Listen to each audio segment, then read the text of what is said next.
آقا چاکر رفقا، داشتم با قدیر یه ساعت صحبت میکردم تو راه هم. میبینی غذا رو قبلا 3 ساعت یه بار میخوردم، الان کردم 2 ساعت یه بار، چون داداش حالم خوشه، باید این خواهر بدن رو بدم.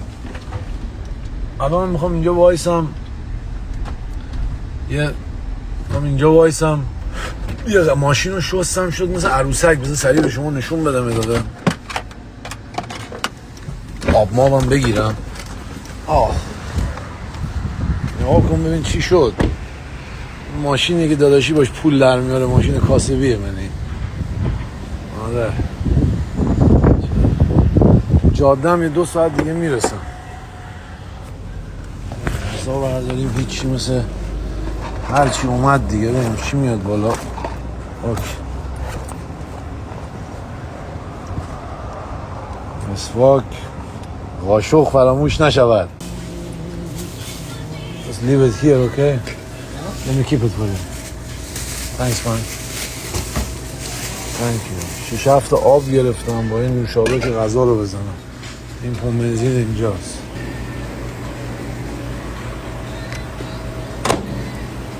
Thank you man. کورس برج زهرماره.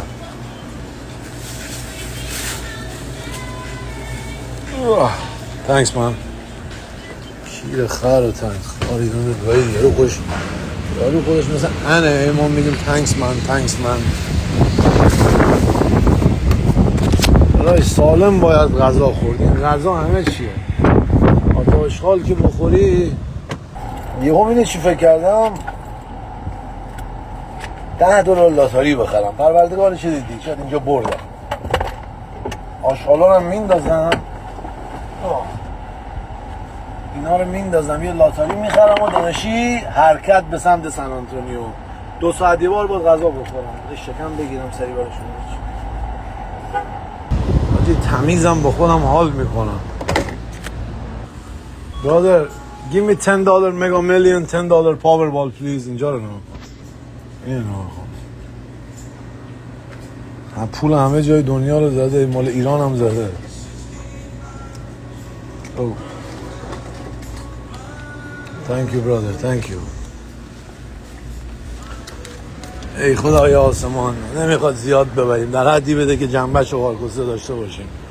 اگر هم جنبش نداریم که خدا جون به کیرت. خالکوسه انگار آب داره میاد. حرکت دادا کی شمس الملوکانون باشه. آقا رسیدم سن آنتونیو، رفتم یه مقدار آذوقه کم تهیه کردم. به قول شمالی ها شلاب داره اینا. به این هوا میگم بارونیان و خیسیان و کسیان و این هواشناسی آیسی اوقا. به این این الان باید میرفتی خونه یه عرق میگرفتی، یه 5 سیری عرق نم پک میزدی. سلامتی دادا، سلامتی لالا، سلامتی جوجو. آخرم مست میگه چادم شیشه میشه مشت میزدی، راحت میگرفتی میخوابیدی. هوا عرق. آقا از وقتی ترک کردم عاشق چتول زدنم. کباب و نم بال مرغ بکشی و شلاب درونه. شلاب بارون سنگین شمالی ها میگن شلاب. همه میخوان انگلیسی یاد بگیرم، ما فقط داریم زبان شمالی رو داریم ترویج میدیم. برم خونه غذا بخورم، یه دراز بکشم، برم ورزشیانو. قربون داداشیانو. حاجی برگشتیم به مسافرخانه. آخه حاجی این اتاق غذا رو سریع گرم کردم.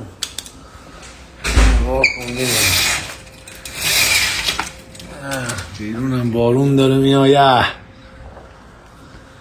همین اون هتل عالیه دیگه. بذار این تلویزیون رو خاموش کنم، میبینن اینجا من کجام، زنگ میزنن خواهر هتل رو میگن.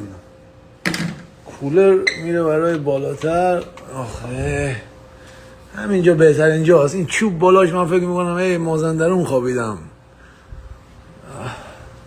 اون هتل الکی کسشر با کلاس بازی کسشر. اینجا رو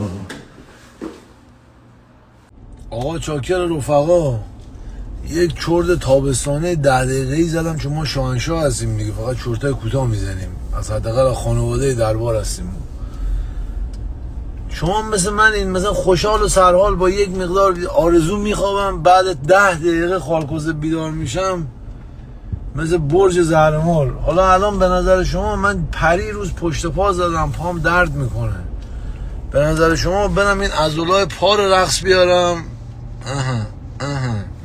یا برم جوجوها رو گنده کنم؟ نمیدونم، پا بزنم یا سینه. قبل تمرین بچه همیشه خوشحال باشید. یه مدت 2-3 سال پیش می اومدم سن آنتونیو، یه دختر امریکایی عروسک خارکو، یعنی این راه میرفت یه قدم وردی کونای سفت، ولی یه قدم وردیش کونه اینجوری میشد. فهمیدید؟ به خدا می اومدیم تمرین میکردیم، این بدنهای خفن که تو اینستاگرام میبینید 2 میلیون میبیننشون، فلا اینه کردم داره میره. آره به خدا داره میره.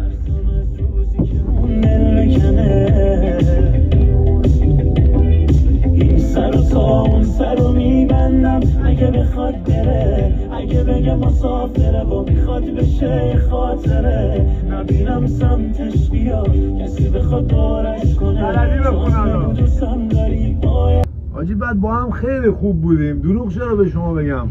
هر موقع سن آنتونیو بودم هتل میگرفتم، من داشتم بچگی آویزون ماویزون نبودم، برم خونه دخترم میرفتم. ما شمالیم دیگه، هم اومدیم تهران 2 تا ماهی کیسه برنج میآوردیم برای تهرانی‌ها.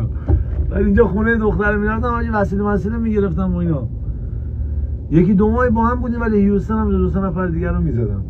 خلاصه بدن اومد رویم خوب شد، خونه رو عوض کردم، مثلا رگ پک داره میزنه بیرون. بازی داره که مرغانه قرقاک چی باشه، مرغانه مرغابی باشه، قرقاک دقیقاً کسکش چی آقایسان؟